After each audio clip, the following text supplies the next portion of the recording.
And a federal judge says the Trump administration unlawfully used the threat of deportation to silence campus demonstrators. The judge ruled that the administration's policy of seeking to deport pro-Palestinian students blatantly violates the First Amendment.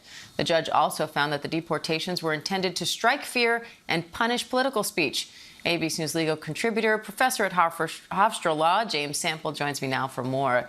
James, the judge says non-citizens lawfully in the United States unequivocally have the same rights as the rest of us.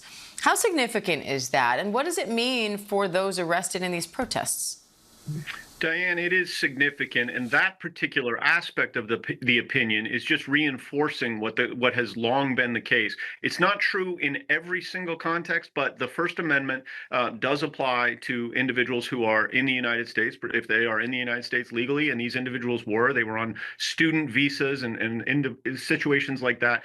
And what it basically, this particular opinion boils down to, we're talking about an 84-year-old appointee of Ronald Reagan. This is a dyed-in-the-wool judicial conservative who has been around for a long time, and he says that he has never, in this opinion, seen anything like this in terms of government suppression of viewpoint-based speech on the basis of viewpoint. It is a 160-page opinion. It is a tour de force vis-a-vis the First Amendment, and it includes some unusually strong language, particularly from somebody who's been on the bench for that long. This is a victory for the First Amendment. It is a loss for Kristi Noem and for Marco Rubio and the Trump administration, but it is only the beginning of this particular story.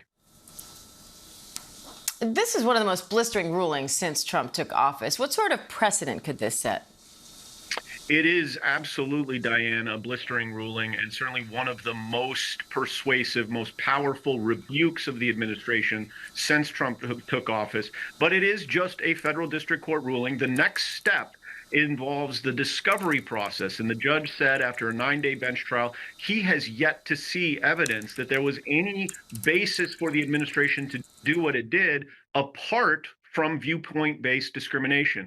Essentially, I mean, we're talking about a student at Tufts University, a doctoral student, a woman who wrote an op-ed in the student newspaper at Tufts that took a pro-Palestinian position. If taking that position, whatever one thinks of the position, is problematic to the point of having your visa revoked, the judge says, then that is anathema to everything that the United States stands for. The precedent that this sets will depend on whether or not this ruling is appealed to the First Circuit, and then beyond that to the Supreme Court of the United States. But for now, this is another example of lower courts reining in the Trump administration, even though the Supreme Court has rubber stamped many of the things that he likes to do. And James, an appeals court is vacating a previous ruling that Trump can't invoke the Alien Enemies Act to deport suspected Tren de Aragua gang members.